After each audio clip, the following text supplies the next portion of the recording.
Dear Ambassador Herbst, dear ladies and gentlemen, it is my great pleasure and honor to be here.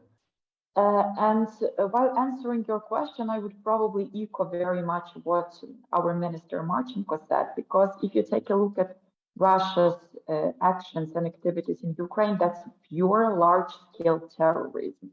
So they are destructing, they are destroying houses, residential buildings, hospitals, schools, targeting particularly bomb shelters, civilians, shooting evacuation convoys, killing medics. This is absolutely no less different from what ISIS, Al Qaeda, or Hezbollah are or were doing. But Russia went even further, and they are creating a very dangerous precedent which regards the nuclear terrorism at the Zaporizhia nuclear power plant, that they have militarized the power plant. They are torturing employees who are running the biggest nuclear power plant in Europe. And they are basically threatening the nuclear security and safety of entire Europe, far beyond Ukrainian borders. What we have to do, Ambassador, you're absolutely right. We need to keep an eye. We need to keep a record on Russian atrocities, on Russian destructions. And I know that Ukrainian government has been doing that. I know that several think tanks, such as Kyiv School of Economics. I also know that it's incredibly important to communicate this message with the world in order to keep the international solidarity with Ukraine and in order to counter Russian propaganda as well. However, I think that it's incredibly important to be also thinking and talking what we can do to stop this terrorism, to make sure that we do not need to keep records of it because it is not happening.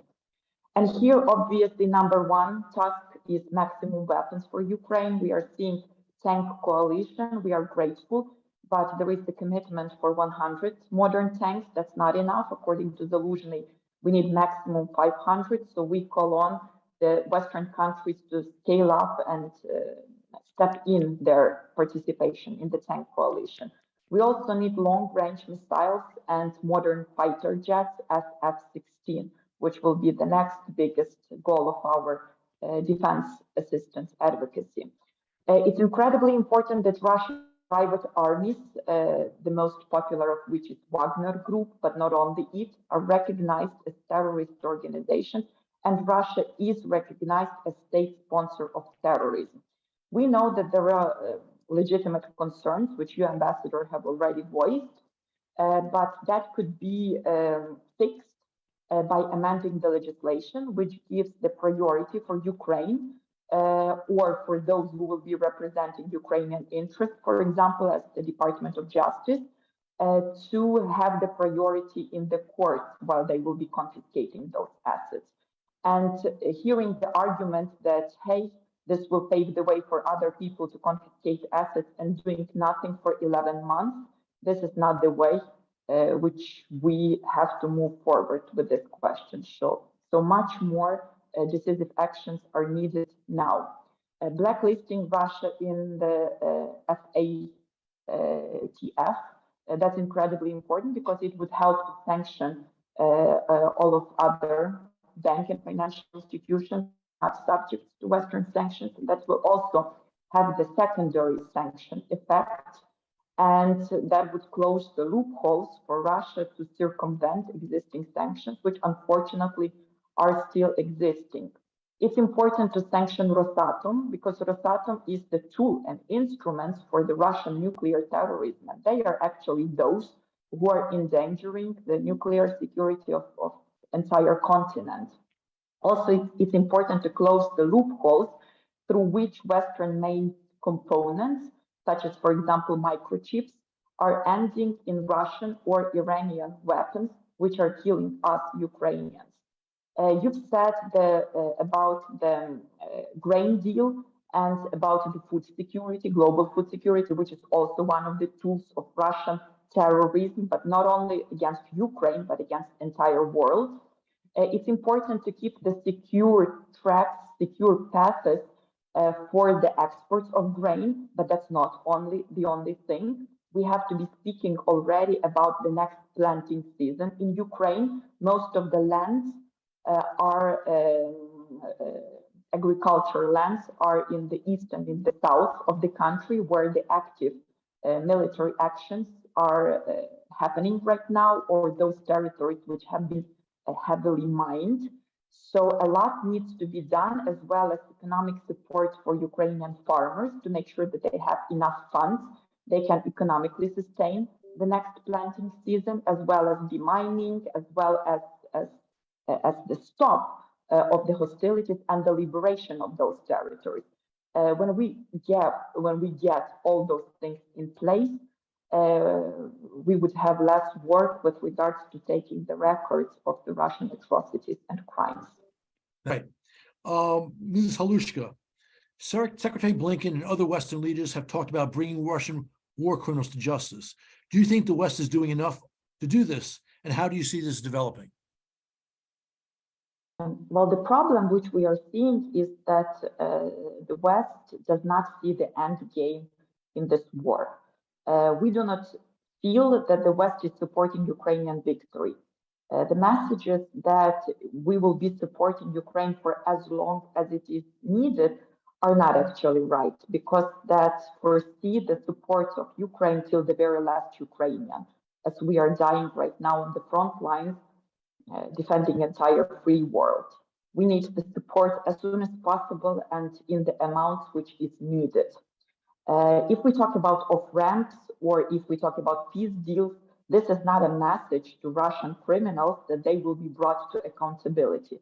This is the message that they might avoid justice. So for us, it is incredibly important that all of Russian criminals are brought to liability. So this regards obviously those who are implementing atrocities and crimes on the ground. They might be prosecuted either within Ukrainian jurisdiction or with the help of existing international tools like ICC, for example.